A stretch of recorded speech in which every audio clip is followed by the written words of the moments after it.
Това е високопротеинова баница с пълнозърнест хляб и сместа за нея е от извара, яйца, зехтин помаз, който е подходящ за обработка топлинна,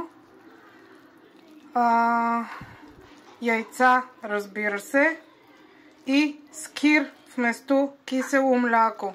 Затова е високопротеинова и диетична. Тази смес се обърква.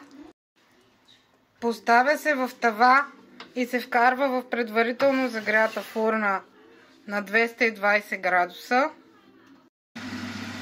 Това е процеса на готвене. Баницата набухва, защото съм сложила и половин чайна лъжичка сода за този ефект на набухване.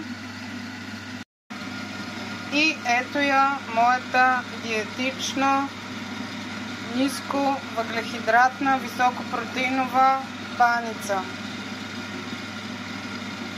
Скир вместо кисело мляко, помаз зехтин вместо олио, сода за набухвател и обезмаслена извара с добавка естествено на сол.